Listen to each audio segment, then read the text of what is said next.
days since we did a live, so we're back and we're doing a live. This video is going to be on the Pokemon chapter. If someone in the audience, if they pop in and want to talk about something else, treasure related, or it depends on what the question is, I reserve the right to answer or not answer it. But as far as the intention of today, it's going to be the Pokemon box, one of the smaller boxes for John Collins Black, nationwide treasure hunt called There's Treasure Inside. And we're going to do a little bit of a deeper dive. Here, I'm not trying to come up with a solve or conclusion or analyze the whole chapter.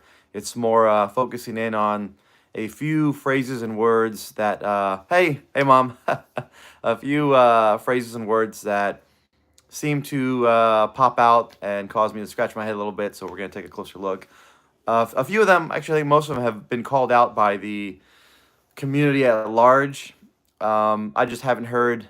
Maybe, and I'm not saying that people haven't come up with one. I'm just saying I haven't heard up a solution that really makes sense or answers the question completely. And I'm not going to say, Mike, what I say later on in the video is going to do that. But just to set expectations for anyone watching the video. All right, let's go ahead and jump in. I always like to have some sort of introduction or base for when I do my own studying and looking back in the videos. So for this one, my introduction or base is reading the first page for which is on page 212 for the Pokemon box, reading it a few times over and over again, and trying to come up with any different idea in my head that pops up from reading it to go ahead and search that down. So, I got my little notepad here, and I start right at the top, chapter XXV 25, which, I just wrote down 1/4 or 25 cents. Not that it applies to this, it's just, I just want to write it down. That's just how I do my studying and process. Then we get into the Pokemon box. Got a nice little accent above the E. Fun fact, my name has a little accent above the E. Not Froggy, my my real name.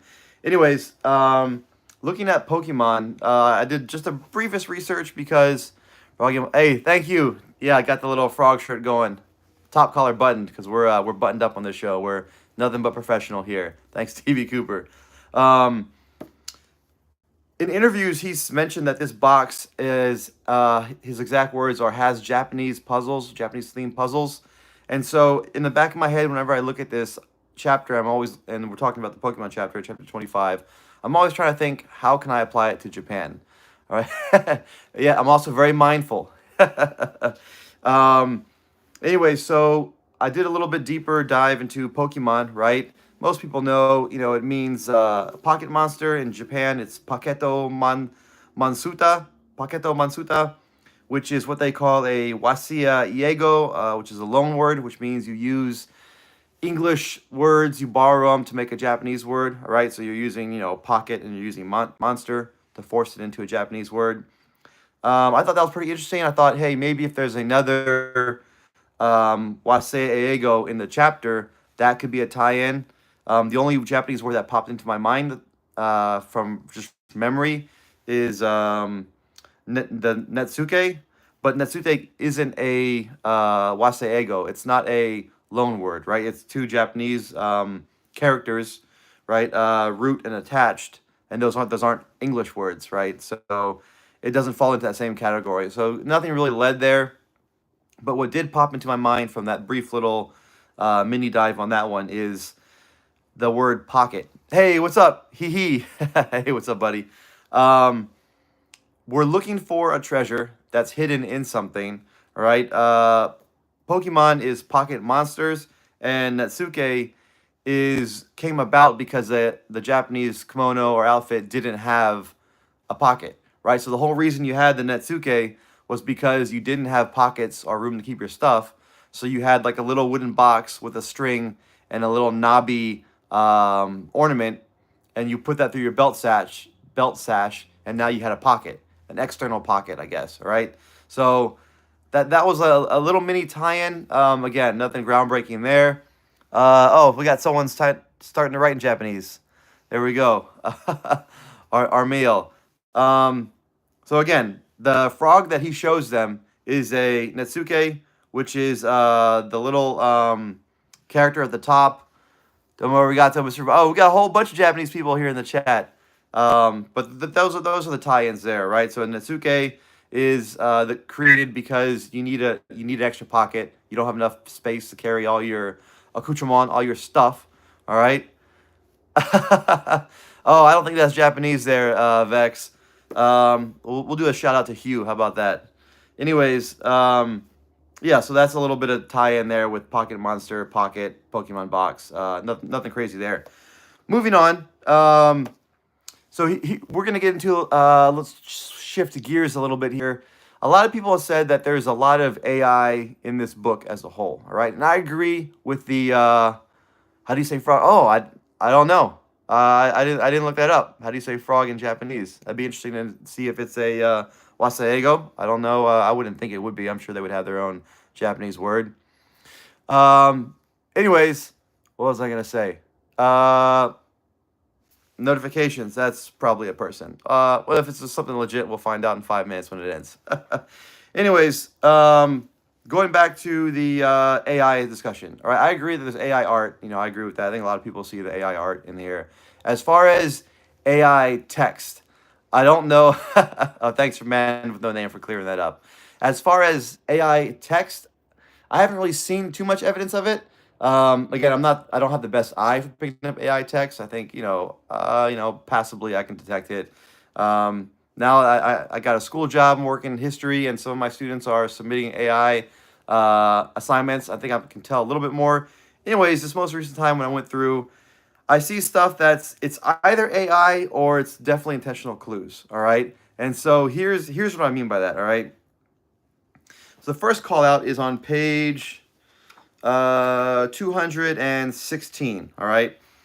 Where it says, if you've played the Pokemon video game, you know it's fairly simple. Anytime JCB says, hey, something is simple, or hey, this is so easy, or, hey, excuse me for being simple, I kind of key in on that, right?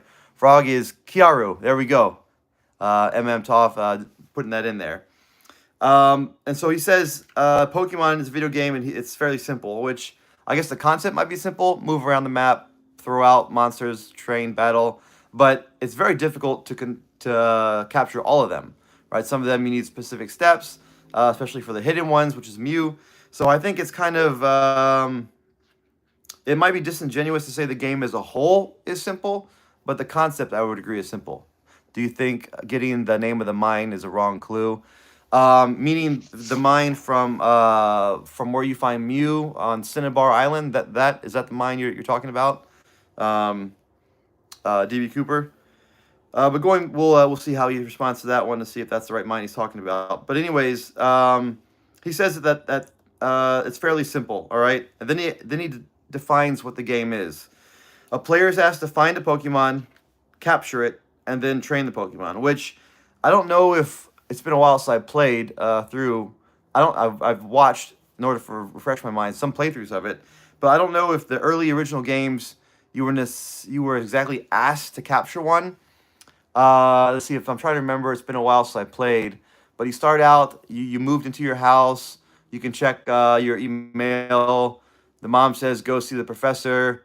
You find out the professor asks you to go into the field. Then you go out in the field and then you encounter a Pokemon and you're saved by someone else. And then you go back and then the professor, after some dialogue, has you pick one. So I don't know if you're necessarily asked in the original ones to capture a specific Pokemon. I kind of think, what's your next task then? You're supposed to go to the next town to get something or talk to someone. So as far as I recall, and if there's a Pokemon expert, you can either type it now or once this video is posted, then you can go back and check it out. But I think your first couple missions are kind of go find this person, go to the field, go to the second town. I don't know if you're actually supposed to go out and capture. Oh, Red Ridge Mine in California. So that's from chapter what, 3 or 4, right? Not from this chapter, DB Cooper. Yeah. So do I think getting the names wrong? There's so many typos and errors in the book. Like the errata from that G posted is pages long, and so it's hard for me to say a yes or no on that. As far as this is from Red Ridge, actually from Red Ledge Mine.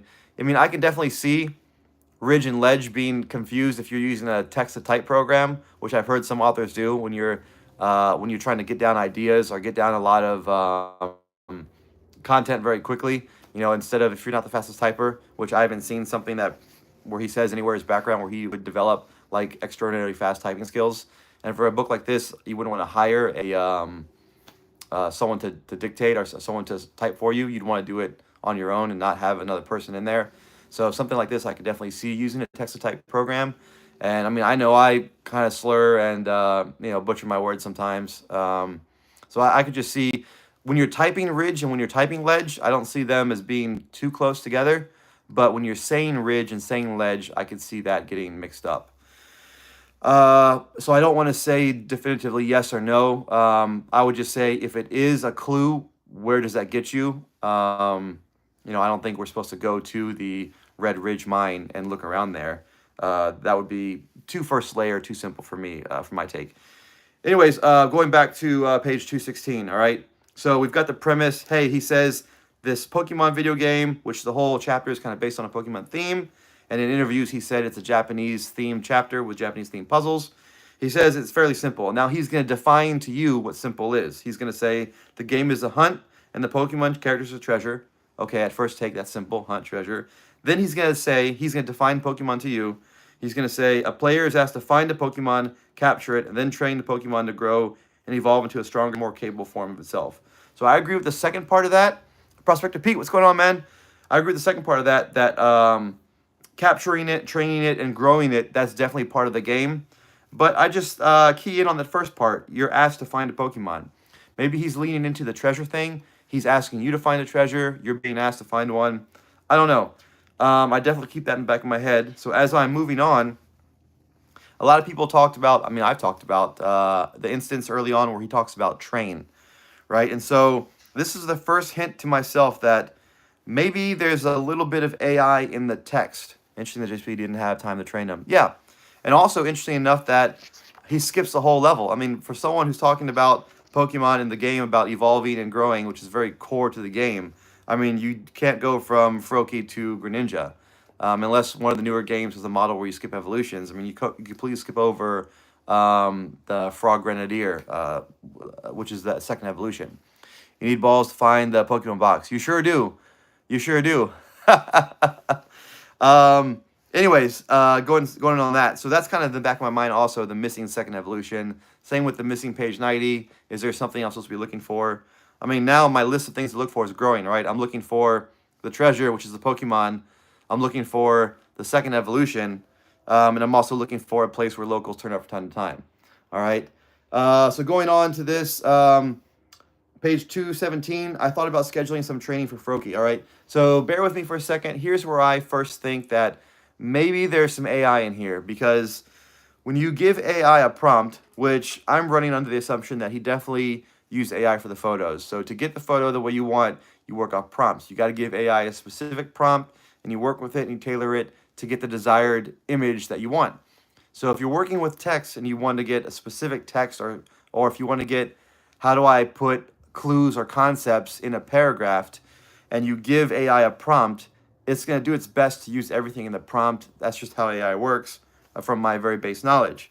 All right, so if you gave AI a prompt about this is the Wikipedia, or this is the internet definition of Pokemon, include these elements in the text, you're gonna get sentences where like this. I thought about this is the beginning of a paragraph, and the last paragraph ended with movement. I thought about scheduling some training for the Froakie to assist him in becoming his more capable Greninja self. That's a lie. That's not how it works. Froakie doesn't go into Greninja. He goes into a Frog Grenadier. All right. I figured this might help us along our way. Besides, it was probably the least I could do to show my appreciation for his sojourning with me. But time was short, decided to wait, and then we move on to the concept of flies and all that. So the evidence for some AI influence in the text would be, why include those couple sentences about training other than you're an AI computer? You have to use all the elements of the Pokemon. You have to use Pokemon, capture, battle, train, and you got to fit that in the text. So there's your train. You're checking off a checklist and you're moving on, and you're not going to see the word train or elements of Pokemon involving at all in the rest of the chapter. Or if you're JC, but the evidence against that would be when I've seen AI force something in, it's normally one or two sentences. It'd be a sentence where they're forcing it, and then one sentence transition. Here you have the sentence that is forcing it, page 217. I thought about scheduling some training. That would be AI forcing it. But then you have at least 2 or 3 sentences afterwards, a transition. So again, if you're a fan, or if you're going down the theory of there's AI, he used AI to help assist in writing a lot of this because it's a lot for one person to write, even over 5 years, that would be something for you. You would not check in training. But if you're not, if you think that he wrote every single sentence, every single sentence means something, there's not a lot of filler, then you would look into training, because training doesn't really apply to the rest of the chapter. And also, you incorrectly use training by saying Froki evolves into Greninja. That's not how it works. So there must be a reason for putting it, i.e. there must be a clue. All right, so that's what I have to say about that. A little bit of Forrest Gump there. The next big thing I wanted to talk about is, which I think most people want to talk about, so we'll get to it, clapping feverishly and winking knowingly. What is up with that? All right, this is where we'll do a little, the bass drop, the drum roll. All right, we're on page 219, okay? And the first couple times I read it, it was weird, but not weird enough for me to dig into. My first couple videos, I don't even think I mentioned it. But now, after going through the book several times, I would say D.B. Cooper, because I'm not entirely convinced he used AI for help on the text. So for me, because there's so many sentences dedicating to training, and it doesn't really apply to the rest of the chapter, I would say that, yes, training is a clue. That's my take on it for right now. But this next part is 100% a clue. All right, it's 100%. Could it be that Greninja is one of the few Pokemon who can beat the Charizard? Maybe. I mean, it could be. From what I've heard, I went deep into the meta of current Pokemon Go, and there are some Pokemon Go experts on here, so they might know a little bit about this. But I was trying to figure out the signature moves of Greninja and stuff that his other earlier forms could have. And Water Shuriken is one of the ones that popped up. And interestingly enough, the way it's described on a couple of videos is it's one of the best fast response moves. Moves are, from what I understand, categories of like fast, medium, slow, or fast, medium, heavy. And so Water Shuriken is a fast move. They talk about, I don't want to speak on something I don't know about, but they do talk about the move being really high speed, really fast, and it generates energy. It's one of the best moves for it. And so they're talking about how now that earlier before they did an update to the Water Shuriken moveset, Greninja wasn't really good in PvP, and it wasn't really popular form, because I guess it's all attack, and it's mainly an attack and doesn't have very heavy defense stats. But they're saying because of its moveset, Water Shuriken, and how they tweaked it, it is kind of viable in PvP. Like, can he beat the heat? I mean, typically, I mean, the way it's always kind of been the way the moves and the types are. You know, water does beat heat, right? The fire types, water types are strong against it, and water types are weak to the electric types, which is interesting. It's very hard for me to make any connections to electric types. So if we're going down the whole, using Pokemon and really going into it as a base for solves and stuff, I don't know. I don't really see much electric in here. I don't know if any of the bugs are partially electric types, or if you could pull some electric type stuff from earlier on in the chapter. I don't know. But here we go. So the first thought I have with clapping feverishly is, again, why are they clapping, right? If you look back on what just occurred, JCB, his character self, pulled out a little Natsuke and described about the history, and they both seem very impressed. So it's a large gap to go from being impressed, oh, I'm impressed, that's impressive, to clapping feverishly, right? Clapping, you're making quick movements, producing sound, right? Kind of the early definition of clapping. Feverishly, you're increasing in pace, possibly even losing control, all right? We're getting there, Bamster. We're getting to the winking, all right? But again, what are they clapping feverishly to? I haven't heard a great answer. I don't have a great answer for it, right? Nothing he did is impressive enough. There's no exclamation points in that paragraph. As a matter of fact, the next exclamation point is second. They gasp with surprise when he pulls out his Pokemon card, and they exclaim, very impressive. But then they just nod. It's complete opposite, right? You should nod earlier if you're looking impressed and you're nodding. That's when you nod. You should clap feverishly after exclaiming, very impressive, and exclaiming and gasping. All right, it's reverse, it's backwards, which I don't want to go too far the reverse backwards train because I like to keep that for part one, and I don't think he would repeat a big theme like that. Although you do have Alice through the looking glass mirror reflecting, but she goes through it, it's not reflected back. But now we're getting to the winking, right? So clapping feverishly is a past tense action, right? Clapped, and then it describes it feverishly. And then you go down to winked knowingly. Again, it's a past tense action, and then describes it ending in ly.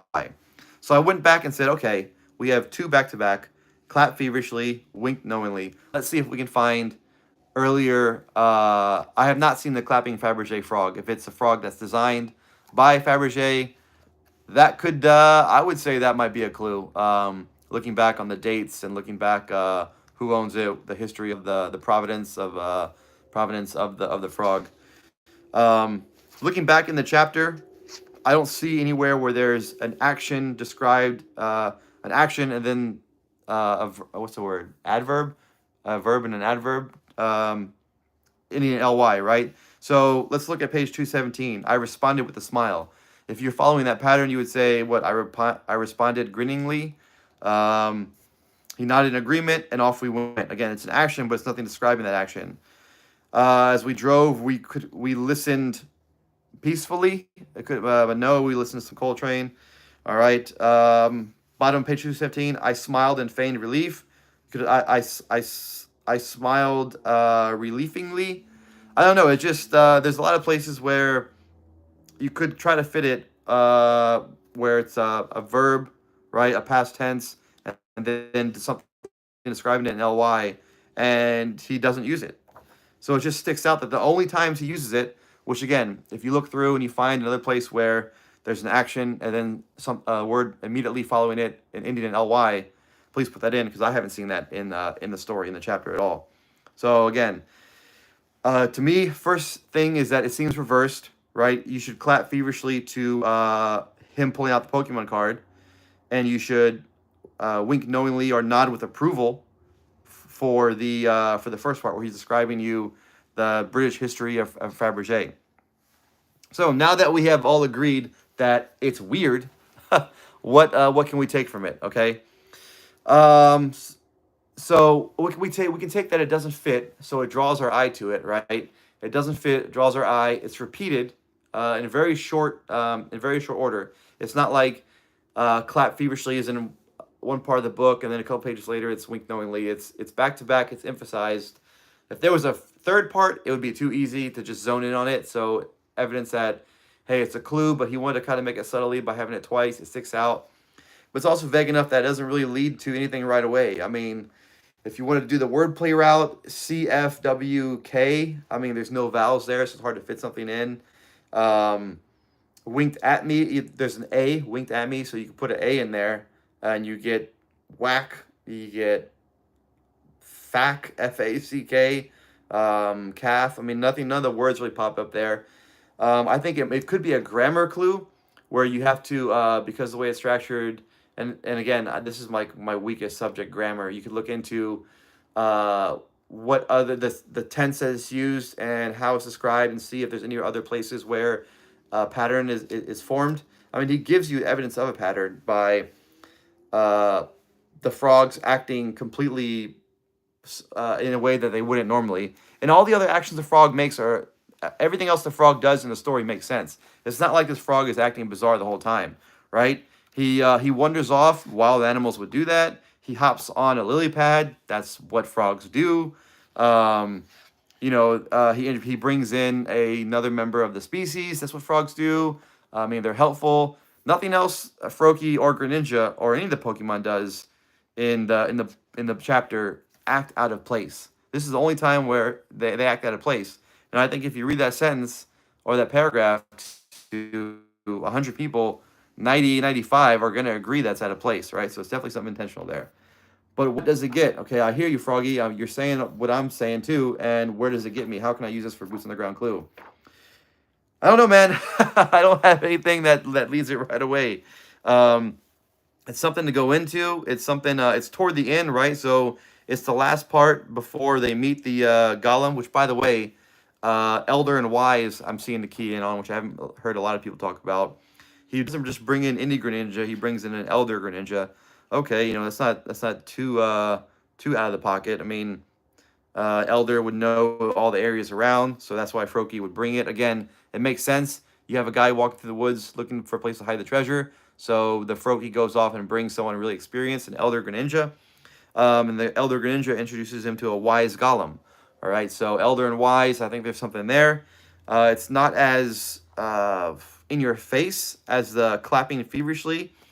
I started to go down a little bit of a entomology route into clapping and feverishly and winking and knowingly.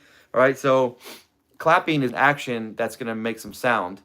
Winking is a movement, it's an action that doesn't produce any sound, unless you're a loud winker, which I haven't heard that anyone say anything like that.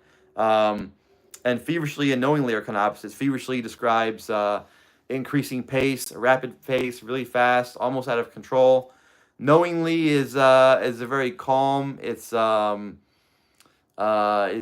deliberate. It's full of it goes knowingly goes along with the elder and the wise words earlier. So they're kind of opposites. You're making sound for one of them. You're not. I don't know.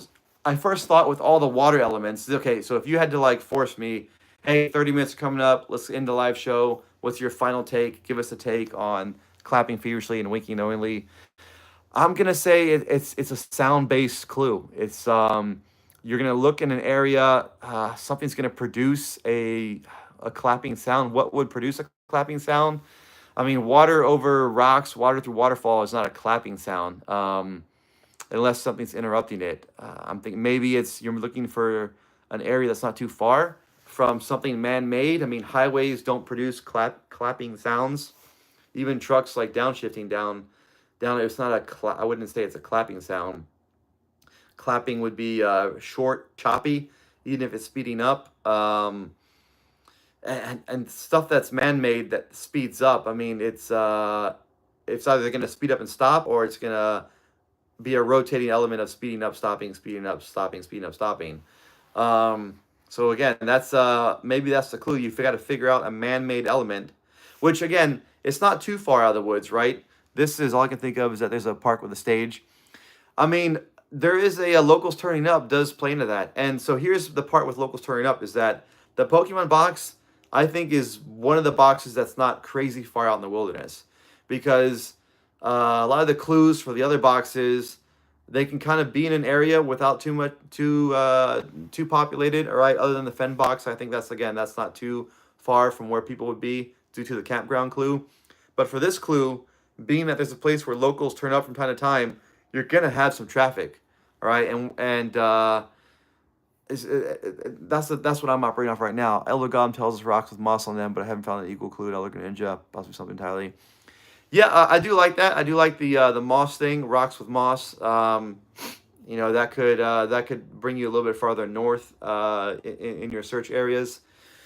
So again, that's my take on it. Coming up in 30 minutes is that it's a sound thing, and I wouldn't rule out a man-made sound or a man-made structure making that sound, just because you can't be too far away from where locals turn up. So again, what would make that clapping sound? What would wink? I mean, so clapping to me is a sound clue, and winking to me is a light clue. So sound and light. So winking is opening and closing your eyes. So you're seeing, you're not seeing. It's light and it's darkness. So if you had to force it, I look for again man-made. Again, something that light that turns off and on lights. I mean, I don't think we're near the coast for a lighthouse. So I wouldn't say lighthouse is the route there for winking. Maybe a blinking light or some kind of advertising sign that flashes. And then maybe something flashing and a sound of them together. I mean, firehouse, sirens don't clap to me. Walk through a shaded forest with the light shows to the trees. Yeah, so yeah, I can see that fitting. I mean, he's already said. I guess it would just be hammering that home, right, Epiphany? Because he's already said shaded, not shaded, hemmed in, light, and so now we're going again, winking. So it's just the third or fourth time we're emphasizing that point to us. Um, so I mean, that could be. I think of when I'm driving down the highway at night and the lights kind of like get bright and they dim as you're passing by the highway lights, the street lamps, highway lamps. Um, I don't know. That's just my thoughts on that. All right, so that was a little bit of a deep dive on that one. I want to do another video on Pokemon Box about where locals turn up from time to time, because now, from what I've read so far, I am thinking that we are closer to man-made stuff, which it doesn't rule out Steel Campground. All right. And as a matter of fact, it even brings in. I'm trying to think if they've said this publicly or not. They've said it in Discord publicly. Okay, I won't reveal too much, but a lot of people are looking closer to bigger cities for the Pokemon box. I think the Buffalo National Reserve and Steel Creek Campground are like as remote solves that I've heard. There's a few people I've heard that have more remote solves, but I think if you're going down the route of clapping feverishly and winking knowingly, putting you near our man-made structures that are landmarks that are clues, I think you can look closer to cities. Still in the Ozark region, still in the Arkansas, Missouri, but maybe closer to towns than what we've been looking so far. Maybe Weekend's meant to tell you clapping's big clue, like clapping's landmark name. Yeah, it could be like winking is the indicator, right? To go back. It's also like, hey, I said winking knowingly to go back and to look at the clapping feverishly. It could be Bamster. All right, that's enough for this one. We're shutting it down here. Unless there's anything last minute, walking through last minute column. Make sure I responded to most of the comments. Yeah, so we found out the Japanese word for frog,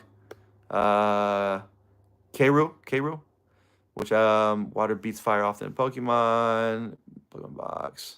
Okay. All right. Take care, guys. Bye.